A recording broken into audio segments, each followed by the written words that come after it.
Depuis plusieurs années, le nombre d'enfants en âge d'être scolarisés est en constante augmentation.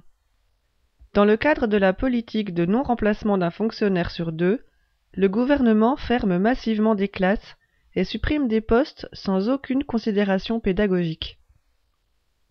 Suite à une fermeture de classe dans son école, M. Janin accueille cette année 34 élèves dans sa classe, soit 10 de plus que l'année dernière. Le gouvernement prétend réduire l'échec scolaire et les inégalités de notre système éducatif, mais en réalité, les conditions de travail vont se dégrader. L'augmentation d'effectifs se fera au détriment du travail de tous.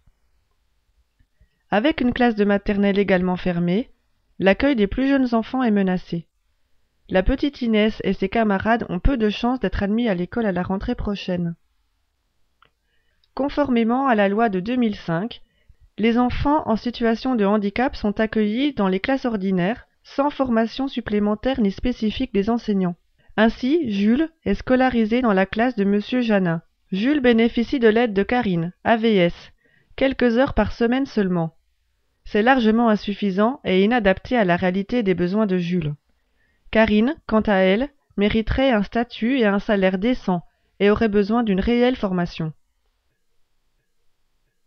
Toujours dans cette classe, Maxime rencontre des difficultés d'apprentissage. Jusqu'ici, il pouvait bénéficier de l'aide de Madame Villemin, enseignante spécialisée du RASED, qui apportait un soutien spécifique. Aujourd'hui, de nombreux postes de RASED sont supprimés.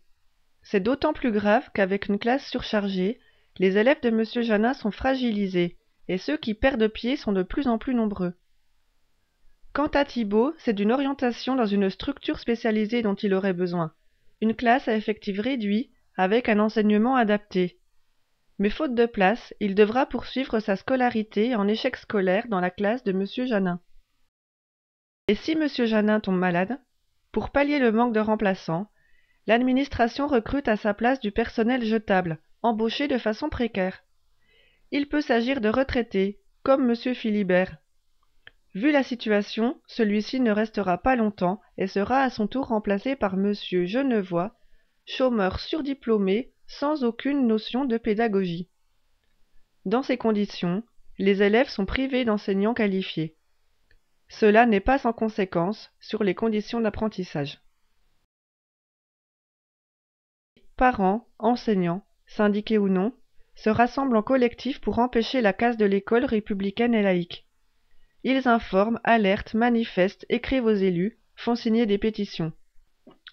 Prenez part aux initiatives proposées pour que cessent les fermetures de classes, les suppressions de postes, la dégradation des conditions de travail de vos enfants. L'éducation n'est pas une marchandise.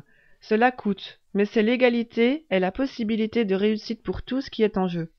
Rejoignez-nous.